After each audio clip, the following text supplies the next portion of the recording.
Welcome back. Let's continue with our unit tests. Now, one thing I noticed here is that when looking at the documentation, we actually have an assert is instance. So we can actually, instead of saying assert true, just use the assert is instance, which we give A and B.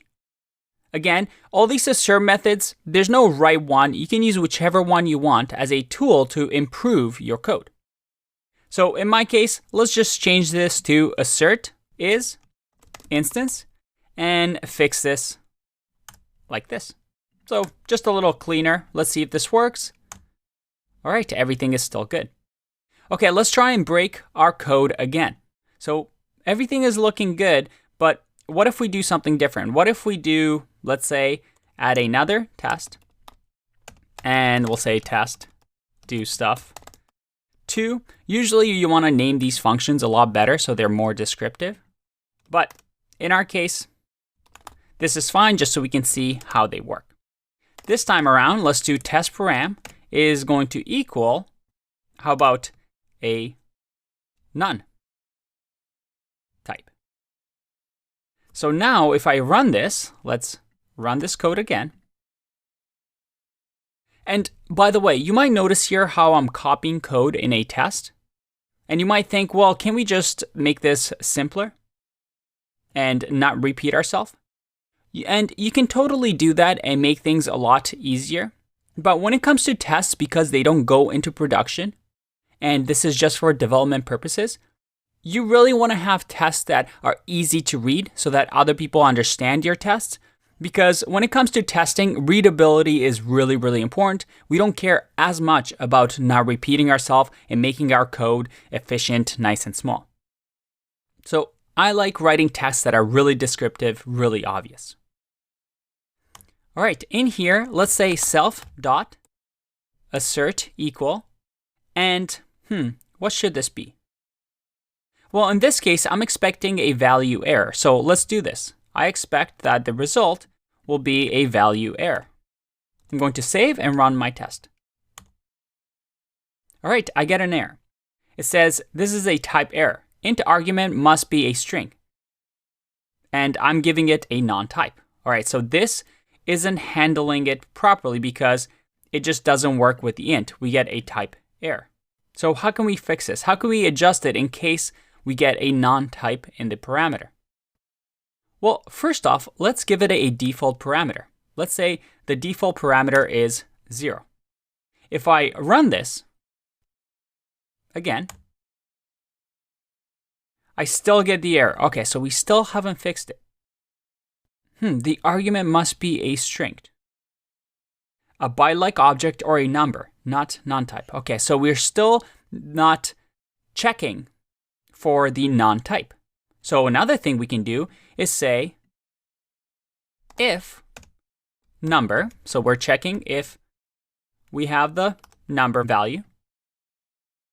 Because remember, this is going to default to true if it has any sort of numbers or, well, any value. But if it's a non-type, it's going to turn into false. So in here, if number, we can say return this.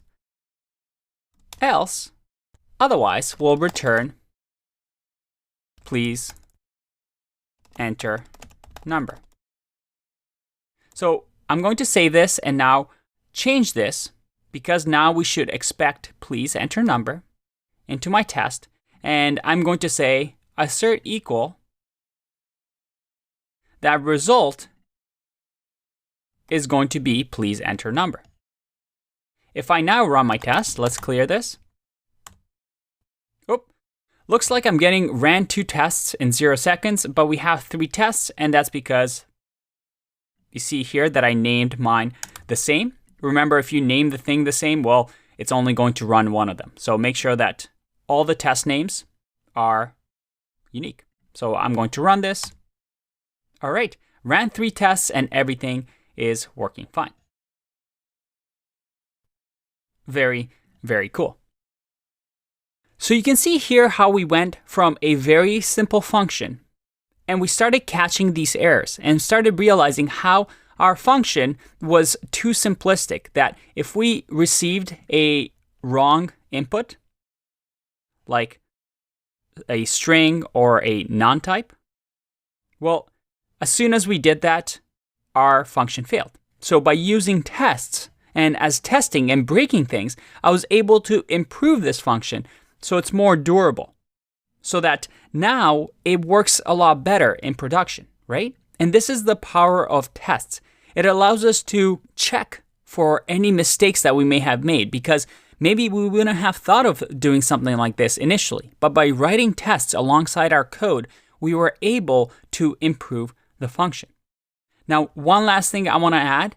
Let's just add another one over the tests and say that this do stuff for, what if the test parameter is just an empty string?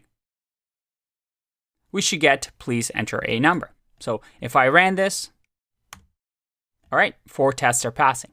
So it looks like our code is working nicely.